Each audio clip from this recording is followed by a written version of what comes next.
তদানীন্তন উড়িষ্যা সাম্রাজ্যের অন্তর্গত পশ্চিম গোদাবরী প্রদেশের শাসনকর্তা মাঝে মাঝে আসেন স্নান করতে, আজও তেমনি আসছেন। কেমন যোগাযোগ দেখুন, একটুও বিয়োগ নয়, সবই যোগাযোগ।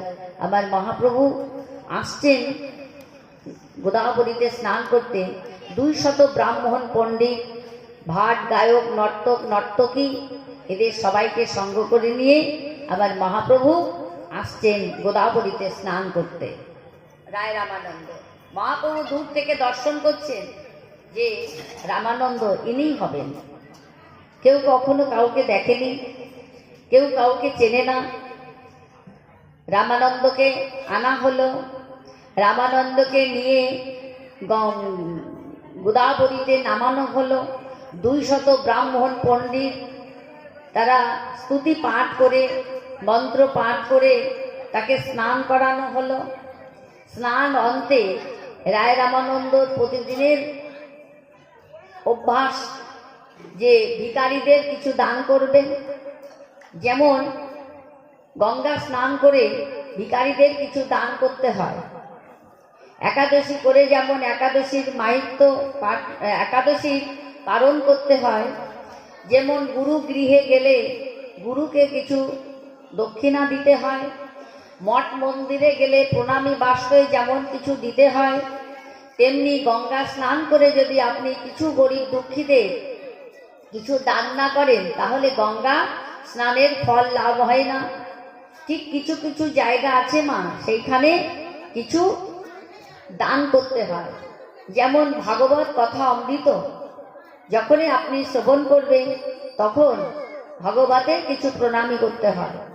তাইলে এমন এমন এক একটা জায়গা আছে সেইখানে আপনার কিছু দান করতে হবে। তাই রায় রামানন্দ স্নান করেছেন, করবার পরে স্নান অন্তে তিনি তাকিয়ে দেখেন যে কিছু ভিখারিরা বসে আছে, সেখানে তিনি দান করছেন।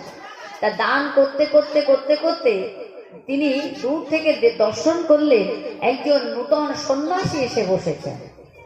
কিন্তু সন্ন্যাসীর দিকে যখনই তাকিয়েছেন রায়, তখনই সন্ন্যাসী কি করেছেন, তিনি ঐশ্বর্য প্রকাশ করেছেন। যখন ঐশ্বর্য প্রকাশ করেছেন তখন রামানন্দ দেখছেন যে অরুণ বসন পরিহিত, কোটি সূর্য তেজ সম্পূর্ণ একজন সন্ন্যাসীকে দর্শন করলেন। তাহলে ভাবুন, একটা সূর্য গগনে উদিত হয়েছে, পৃথিবীকে আলোয় আলোকিত করেছে। এইরকম কোটি সূর্য মহাপ্রভুর অঙ্গ থেকে জ্যোতি ছুটছে। তাই বললেন অরুণ বসন পরিহিত, কোটি সূর্যতে সম্পূর্ণ একজন সন্ন্যাসী বসে আছে, ঐশ্বর্য প্রকাশ করেছে। দেখছেন প্রত্যেকটা লম্কুট থেকে এক একটা করে সূর্যের উদয় হয়েছে।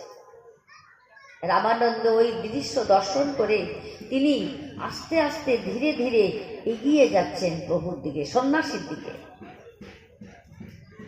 প্রভু যখন দেখলেন ভক্ত একটু ধীরে ধীরে আসছেন, কেমন ভগবানের করুণা দেখুন। ভগবান তখন উঠে দাঁড়িয়ে তিনি দ্রুত গতিতে আসছেন। তা বাবা, তাগেদাটা কার বেশি, ভক্তের না ভগবানের? কথা বলতে হবে। ভগবানের তাগেদাটা বেশি। তাহলে ভগবান আসছেন দ্রুত গতিতে আর ভক্ত আসছেন ধীরে ধীরে। এটা তো কলি। জানেন, আমরা সত্যি একটা হাত এগোয় দিলেই ভগবান দুটো হাত ধরে তুলে নেবে আপনাকে, কিন্তু সেই একটা হাতই আমরা তুলতে পারছি না।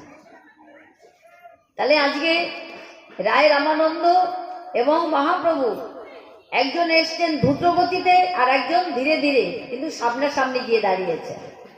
তাহলে মহাপ্রভুর দুটি নয়ন চকর আর রায় রামানন্দের দুটি নয়ন চকর, 4 চক্করে যেন চক্কর খেলছেন, 4 চক্করে চক্কর খেলছে। রায় রামানন্দ একদম দ্বীপে মানে একদম গভীরে ঢুকে গেছে, যে সর্বাঙ্গটা খুব সুন্দর দেখছি। তপ্ত কাঞ্চনের মতো রং, কিন্তু নয়নের মণি দুটো না